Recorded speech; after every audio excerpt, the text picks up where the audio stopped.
Hello friends, ఈరోజు open source software అయిన word ప్రెస్లో మెనూస్ ఎలా తయారు చేయాలో తెలుసుకుందాం. ఇంతకుముందు ప్రీవియస్ వీడియోస్లో ఎలా ఇన్స్టాల్ చేయాలో, ఎలా పోస్ట్స్ క్రియేట్ చేయాలో, ఎలా పేజెస్ క్రియేట్ చేయాలో తెలుసుకుందాం. ఈ వీడియోలో మెనూస్ ఎలా క్రియేట్ చేయాలో తెలుసుకుందాం. మెనూస్ అనేది దాంట్లో థీమ్స్ని బట్టి డిఫరెంట్గా ఉంటాయి. థీమ్లో ప్రైమరీ మెనూ, సెకండరీ మెనూ డిఫరెంట్గా ఉంటాయి. వాటిని మనం ఎలా మెనూస్ సెట్ చేయాలో, ఎలా క్రియేట్ చేయాలో, దానికి పేజెస్ పోస్ట్ ఎలా ఇన్సర్ట్ చేయాలో ఈరోజు తెలుసుకుందాం. ఇంట్లో ఫస్ట్ యూఆర్ఎల్ ప్లేస్లో లోకల్ హోస్ట్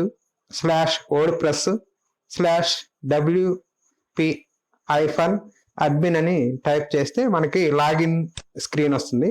లాగిన్ స్క్రీన్లో ఫస్ట్ లాగిన్ నేమ్ ఇవ్వాలి, తర్వాత పాస్వర్డ్ ఇవ్వాలి, ఇచ్చి లాగిన్ అవ్వాలి. లాగిన్ అయిన తర్వాత మనం అక్కడ మనకి అడ్మినిస్ట్రేటర్ డాష్ బోర్డ్లోకి వెళ్తాం అన్నమాట. ఇది అడ్మినిస్ట్రేషన్ డాష్ బోర్డ్. ఇక్కడ మనకి లెఫ్ట్ సైడ్న మెనూస్ ఉంటాయి అన్ని. ఆ మెనూస్ అన్ని డిఫరెంట్ మెనూస్ ఉంటాయి మనకి. దాంట్లో అపీరెన్స్ అనేది కింద దాంట్లో మెనూస్ అనేది క్లిక్ చేయాలి. మనకి ఆ మెనూస్ క్లిక్ చేస్తే దాంట్లో మనం మెనూస్ క్రియేట్ చేస్తాం అన్నమాట. ఇక్కడ చూడండి, ఇది ఇక్కడ అంతా మెనూస్ సంబంధించింది. ఎడిట్ మెనూ అని ఇక్కడ అన్ని పేజెస్, అవి ఆల్రెడీ తయారు చేసిన పేజెస్. ఇక్కడ పేజెస్ సంబంధించిన న్యూగా ఏమేమి మెనూస్ ఆల్రెడీ ఉన్నాయి. ప్రైమరీ మెనూ, క్విక్ మెనూ అనేది ఆల్రెడీ ఉన్నాయి. న్యూ మెనూ క్రియేట్ చేయాలంటే అక్కడ. అలాగా మేనేజ్ లొకేషన్ అంటే మెనూ ఎక్కడ ఉండాలనే దానికోసం ప్రైమరీ, సెకండరీ రెండు ఉంటాయి ఆ థీమ్లో. దాంట్లో ప్రైమరీ కింద ఏం పెట్టున్నాము, సెకండరీ కింద ఏం మెనూ పెట్టున్నాము ఇక్కడ చూపిస్తుంది అన్నమాట.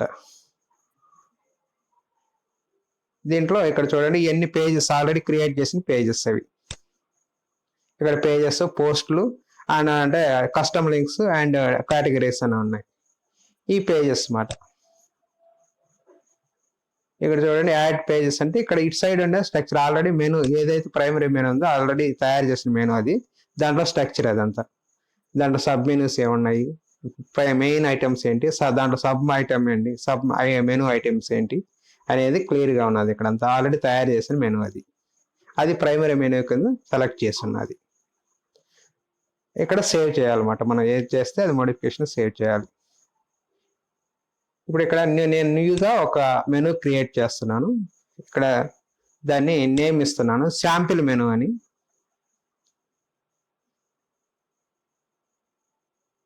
ఇక్కడ శాంపిల్ మెనూ అని దాన్ని న్యూ మెనూ క్రియేట్ చేస్తున్నాను. దీన్ని మెనూ బార్ అన్నమాట. మనకి హోమ్ పేజీలో మెనూ బార్ పైన వస్తుంది కదా, ఆ మెనూ బార్ అన్నమాట ఇవన్నీ. దీన్ని క్రియేట్ చేస్తాను. ఇప్పుడు దీంట్లో మనకి దీన్ని నేను ఇక్కడ చూస్తున్నాను కదా, ఇక్కడ మెనూ స్ట్రక్చర్. మనం ఏమైతే యాడ్ చేసుకోవాలో పేజెస్ కానీ పోస్టులు కానీ ఆ మెనూలో ఏమేమి ఉన్నాయో, మెనూ బార్లో ఏమేమి కావాలో అవన్నీ అక్కడ యాడ్ చేసుకోవాలి. ఇక్కడ లొకేషన్, మేనేజ్ లొకేషన్ అనే దగ్గర నేను ప్రైమరీ మెనూ కింద ఈ శాంపిల్ మెనూ పెడుతున్నాను.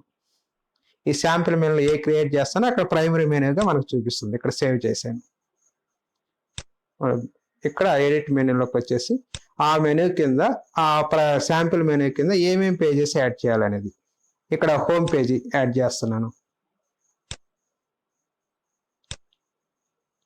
చూడండి, ఇక్కడ రైట్ సైడ్ అక్కడ పైకి వచ్చింది. ఇంకా ఏం చేస్తున్నాను ఇక్కడ చూడండి, ఇక్కడ మనకి ఏవైతే ఏ పేజెస్ కావాలో దాంట్లోకి అన్ని మనం సెలెక్ట్ చేసుకొని యాడ్ చేసుకోవచ్చు. లైబ్రరీకి సంబంధించిన మెనూస్ అన్ని ఇక్కడ యాడ్ చేసుకోవచ్చు. ఈ రిసోర్సెస్ అని, ఇంకా మనకి లైబ్రరీ సర్వీసెస్ అని ఏ కావాలంటే అవి ఆ మెనూస్, ఆ పేజెస్ అన్ని మనం అక్కడ యాడ్ చేస్తాం. ఆ పేజెస్ అన్ని ముందు క్రియేట్ చేసిన పేజెస్ అక్కడ చూపిస్తుంటాయి అన్నమాట.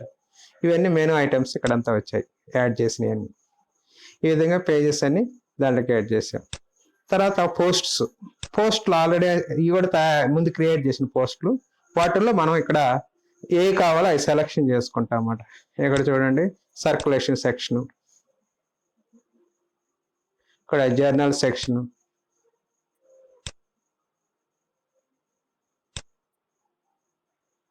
ఇక్కడ టెక్స్ట్ బుక్ సెక్షన్ అది యాడ్ చేశాను. ఇవన్నీ ఈ సైడ్ వచ్చేస్తుంటాయి మన బాటంలోకి. ఇవి ఇక్కడ మనం డ్రాగ్ అండ్ డ్రాప్ అనే మెథడ్లో మనం మెనూస్ ఎక్కడెక్కడ ఉండాలో, దేనిలో సబ్ మెనూ ఐటమ్స్ గా ఉండాలో మనం ఇక్కడ చేసుకోవచ్చు అనమాట. మెయిన్ ఐటమ్ ఏంటి, దాంట్లో సబ్ మెనూస్ ఏంటి, మనం ఇక్కడ అన్ని సెట్ చేసుకోవచ్చు. డ్రాప్ అండ్ డ్రాగ్ అట్లా డ్రాగ్ చేస్తే అవి మూవ్ అవుతాయి. మనం ఎక్కడ ప్లేస్ చేయాలంటే అక్కడ ప్లేస్ చేస్తాం. అక్కడ మనకి హోమ్ పేజీలో హోమ్ బార్లో దేని కింద పెడతాం, దాని కింద మెనూస్ సబ్ మెనూస్ కింద చూపిస్తుంటుంది అనమాట మనకి. అలాగే మనం అరేంజ్ చేసుకోవచ్చు ప్రతిదీ. ఇక్కడ అలా ఎలా అరేంజ్ చేసుకుని సేవ్ చేస్తామో అలాగా మనకి అక్కడ హోమ్ పేజీలో మనకి అక్కడ కనిపిస్తాయి అన్నమాట ప్రైమరీ మెనూ. చూడండి ఇక్కడ అన్ని సెక్షన్స్ మనకి లైబ్రరీ సెక్షన్స్ కింద ఈ సెక్షన్స్ అన్ని సెట్ చేసేసాం ఈ విధంగా. నెక్స్ట్ ఇక్కడ కస్టమ్ లింక్స్ అంటే మనకి ఎక్స్టర్నల్ లింక్స్ కానీ అవన్నీ హైపర్ లింక్స్ ఉంటాయి మెనూస్ అన్నమాట, మెనూ ఐటమ్ అన్నమాట. ఇక్కడ నేను wordpress.com అనే ఎక్స్టర్నల్ లింక్ ఆ కస్టమ్ లింక్ కింద ఇస్తున్నాను, దాన్ని కూడా యాడ్ చేస్తున్నాను. దానికి టెక్స్ట్ కూడా ఇస్తున్నాను. అక్కడ పాత్ ఇచ్చాను, ఇప్పుడు టెక్స్ట్ ఇస్తున్నాను. ఆ టెక్స్ట్ ఏం అపీర్ కావాలి, అక్కడ ఏం పేరుతో ఉండాలని ఇక్కడ యాడ్ చేశాను. అది కూడా ఇక్కడ చూడు బాటంకి వచ్చేసింది. అది మనం ఎక్కడ ప్లేస్ చేయాలని అక్కడ ప్లేస్ చేసుకోవచ్చు. ఇక్కడ వచ్చేసి మెనూ పోస్ట్ కేటగిరీస్ అన్నమాట. పోస్ట్ కేటగిరీస్ కూడా ఇక్కడ మనం సెట్ చేసుకోవచ్చు. ఒక కేటగిరీకి సంబంధించిన పోస్ట్ అని ఒక మెనూ కింద పెట్టుకోవచ్చు. ఇక్కడ సేవ్ చేసేయాలి. ఇక్కడ సేవ్ చేస్తాం, సేవ్ చేస్తాం. ఇక్కడ ఈ మెనూస్ అన్ని నీట్గా ఇక్కడ వచ్చాయి. ఇప్పుడు మనం హోమ్ పేజీలోకి వెళ్ళి చూస్తాం అన్నమాట ఎలా డిస్ప్లే అయిందని. ఇక్కడ ఎడ్యుకేషనల్ థీమ్ అనేది ఇక్కడ నేను తీసుకున్న థీము, దాంట్లో డిస్ప్లే ప్రైమరీ మెనూ ఇక్కడ బ్లూ కలర్ లో ఉంది. ఆ మెనూలో ఇక్కడ మనం ఇప్పుడు తయారు చేసిన ఈ మెనూ, ఆ పేజెస్ లింక్ చేసిన ఈ పేజెస్ పోస్టులు అన్ని ఇక్కడ ఉంటాయి అన్నమాట. ఇక్కడ చూడండి లైబ్రరీ సెక్షన్స్ కింద సబ్ మెనూస్ ఏమి ఇచ్చానో ఆ మెనూస్ అని సబ్ మెనూ కింద కనిపిస్తాయి. ఈ విధంగా మనం మెనూస్ తయారు చేసుకొని ఈ ప్లేస్ కూడా ఇక్కడ క్విక్ మెనూ లాస్ట్ లో ఉంటుంది. ఇక్కడ అన్ని మనం ఏ మెనూస్ తయారు చేసుకున్నామో దాని సబ్ మెనూస్ ఏ చేసుకున్నాం ఆ విధంగా క్రియేట్ చేసుకోవచ్చు అన్నమాట. మనం ఈ విధంగా మనం పేజెస్ పోస్టులని యాడ్ చేసుకొని ఇక్కడ చేసుకోవచ్చు. ఇక్కడ డిలీట్ చేయాలన్నా కూడా డిలీట్ చేసుకోవచ్చు అన్నమాట. ఈ విధంగా పేజెస్ పోస్టులు అన్ని మనం మెనూస్ కింద క్రియేట్ చేసుకుని అది ప్రైమరీ మెనూ సెకండరీ మెనూ మనం ఏ మెనూస్ ఎన్ని మెనూస్ కావాలంటే అది తయారు చేసుకొని అది హోమ్ పేజీలో మనం సెట్ చేసుకోవచ్చు అన్నమాట. ఇక్కడ ఈ విధంగా మనం మెనూస్ క్రియేట్ చేసుకోవచ్చు అన్నమాట WordPress లో.